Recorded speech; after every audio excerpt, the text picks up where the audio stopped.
guys! Today we have a really interesting topic for you. We're going to talk about DNA. Since we know that this is a really complex topic, we hope that this makes you understand better. Hope you enjoy!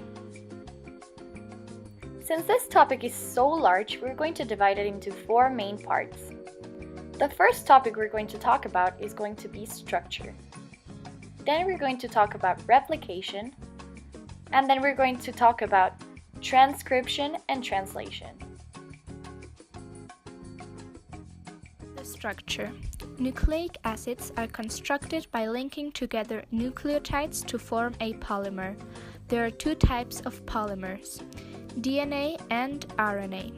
Nucleotides consist of a sugar, which is pentose, which has 5 carbon atoms, a phosphate group, which is acidic and is the negatively charged part of the nucleic acid, and a base, which contains nitrogen and has either 1 or 2 rings in its structure. The phosphate and the base are linked together by covalent bonds to the sugar. There are 4 different bases in both DNA and RNA, hence there are 4 different nucleotides. The key to nucleic acids is the acting of a store of genetic information, so the base is the store of information and the sugar ensures that the store is stable and secure. There are differences between DNA and RNA. On the one hand, the sugar within DNA is deoxyribose, which means it has 1 fewer oxygen atom than RNA. The name DNA is based on the type of sugar, so deoxyribonucleic acid, DNA. There are usually 2 polymers of nucleotides in DNA. The polymers are often referred to as strands. Therefore, DNA is double-stranded.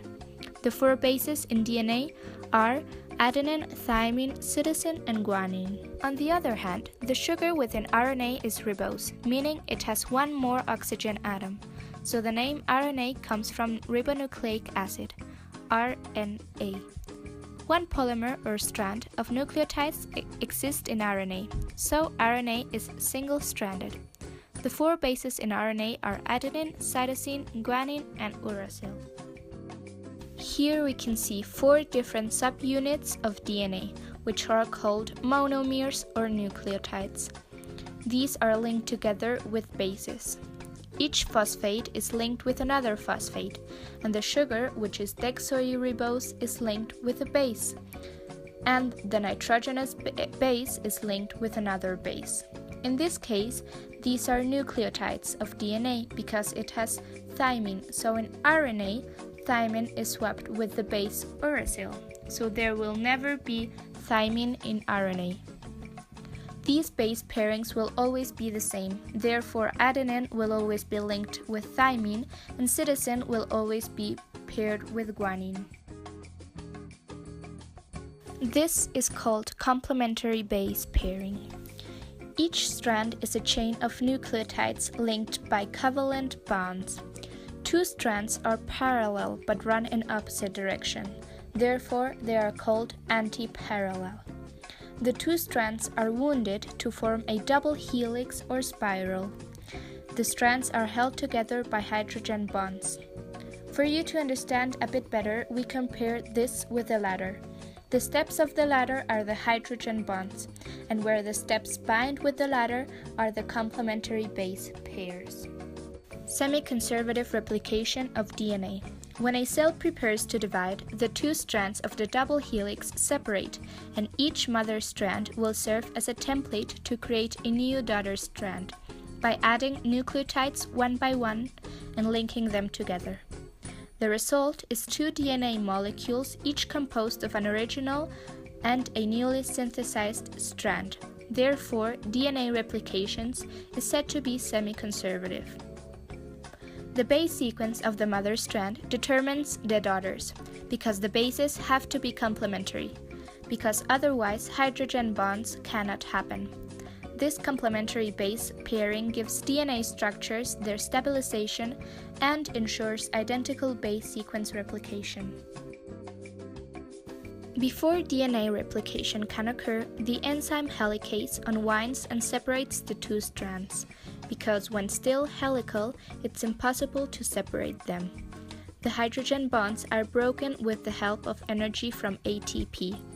One helicase consists of 6 globular polypeptides in a donut shape. The polypeptides assemble with one strand through the donut center, the hole, and the other outside it.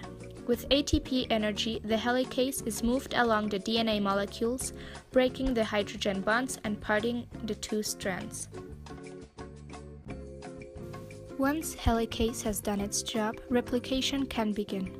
As we know, each mother strand serves as template for another strand, and the assembly of the new strand is carried out by the enzyme DNA polymerase. It adds 1 nucleotide at a time, grabbing free nucleotides available in the area from the 4 possible bases: adenine, thymine, cytosine, and guanine. DNA polymerase brings them into a position that allows them to form a hydrogen bond, and after this, the enzyme links it to the end of the new strand by making a bond between the phosphate group of the free nucleotides and the sugar from the nucleotides at the existing end of the new strand. The pentose sugar is the 3' terminal, and the phosphate group is the 5' terminal. So the enzyme adds on the 5th' terminal of the free nucleotide to the 3rd' terminal of the existing strand. The degree of fidelity is very high. Few mistakes are made during DNA replication. The base sequence in a gene doesn't give in itself the observable characteristics of an organism. The function of most genes is to specify the amino acid sequence in a particular polypeptide, because oftentimes proteins determine directly or indirectly the observable characteristics. 2 processes are needed for this: transcription and translation. From DNA to mRNA is transcription, and from mRNA to protein is translation. So the first process, the first arrow, is transcription, and the second arrow, so the second process, is called translation. Transcription is the synthesis of RNA using DNA as a template. Because RNA is a single strand, transcription only occurs along one of the 2 strands of DNA. First, the RNA polymerase binds to a site on the DNA at the start of the gene. Then, this enzyme separates DNA into single strands, pairing up RNA nucleotides with complementary bases. There is no thymine in RNA, so uracil replaces it to complement adenine. After this, the enzyme forms covalent bonds between RNA nucleotides. Then, the RNA separates from the DNA and the double helix forms.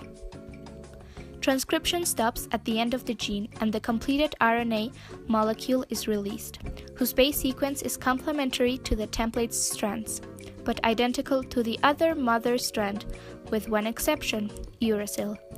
So to make an RNA copy of one mother strand, the other is transcribed.